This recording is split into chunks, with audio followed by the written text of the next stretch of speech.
Welcome to Subramani. I'm going to make a series of small videos or maybe one large video, I don't know, saying what are the steps needed to create wealth and become a good investor. Step one, it's fairly obvious that you have to invest.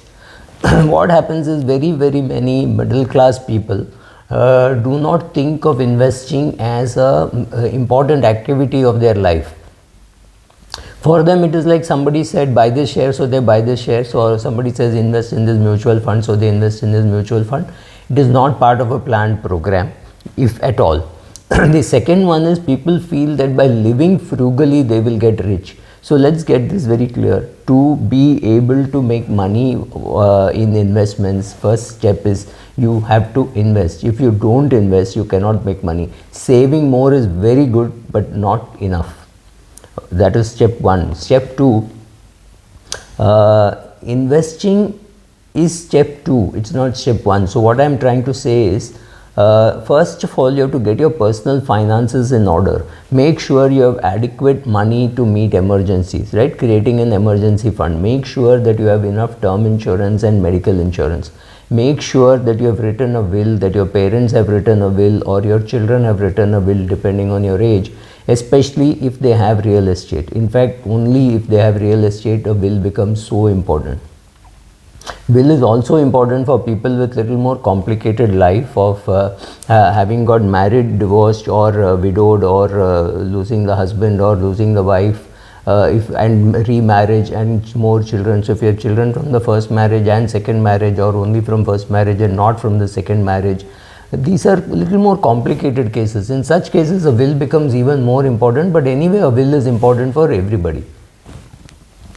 Only when you have your personal finances in order should you start investing. Don't start investing before that.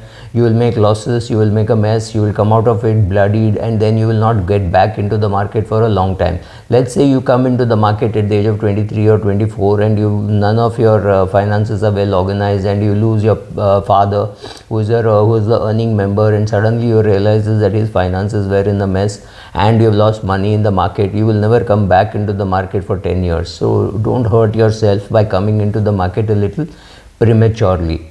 You might as well take your own time, ensure that your personal finances are in order, and after that you come into the market. Again, that's a longish process, so but don't try shortcuts.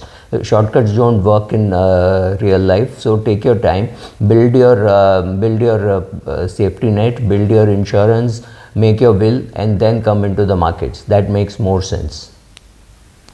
Most advisors, especially my age, will advise you to be very conservative. Why am I telling you to be so conservative when personally I am pretty aggressive in my investment?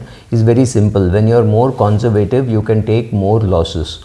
You can afford to take hits. For example, right now, many people have lost their shirt, pant, and even their undergarments in cryptocurrencies. Why am I not losing any money in cryptocurrencies? I've just stayed away. That's one of the best things that I've done from things which I do not understand. I do not understand cryptocurrencies, I understand risk, right? So it's very important that you should first try to understand wherever you are going to invest. So if it is equity market, spend some time and effort, learn. Till that time you don't know what to do, that's fine. You invest in an index fund, right? That's the way to start. So start with an index fund. Slowly, when you learn, build your equity portfolio.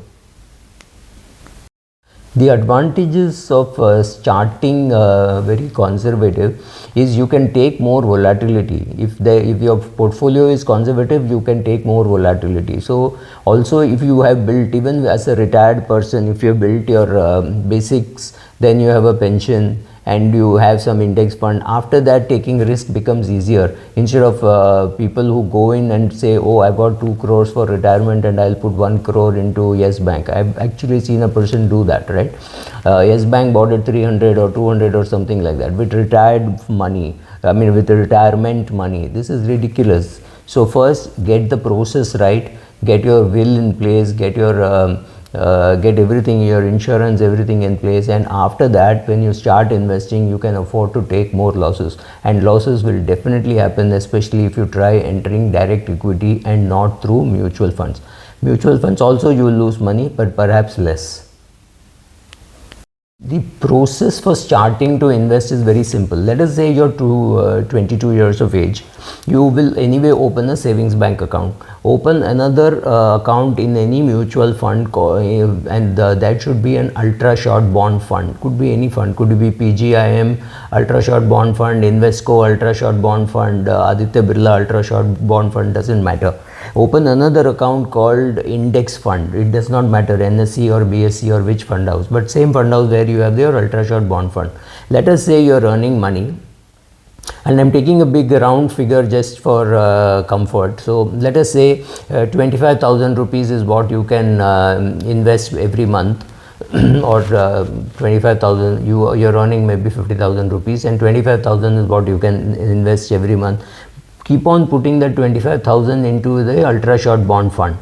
After 1 year you will have 2.5 lakhs, and after 2 years you will have 5 lakhs. Let us assume for a minute that you need 5 lakhs for your emergency fund. So your emergency fund is already created in the ultra short bond fund, but don't stop putting that 25,000 into the ultra short bond fund. Now start a STP, systematic transfer plan, from the ultra short bond fund to the index fund. That could be something like 5,000 or 10,000 per month over and above the 25,000. So you're putting 25,000 into the ultra short bond fund, so start putting 30,000 into the into the index fund, through an STP, but this 25,000 should keep going into your ultra short bond fund.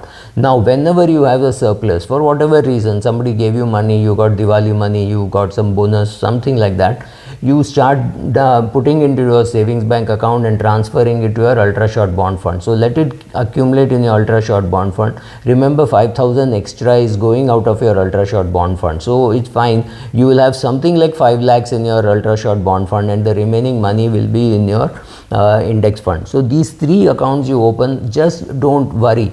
Keep on putting money in the ultra short bond fund and keep putting the extra money into the into the index fund. So go and have a look. Anytime you find that you've got 6-7 lakhs in the ultra short bond fund, pick up 2 lakhs and put it into your index fund. Don't worry whether the market is going up, going down, sideways, doesn't matter. You're 22 years, you're going to remove that when you're 65, right? So 40 years, does not matter, index will go up. So this is the best way for any youngster to make a start.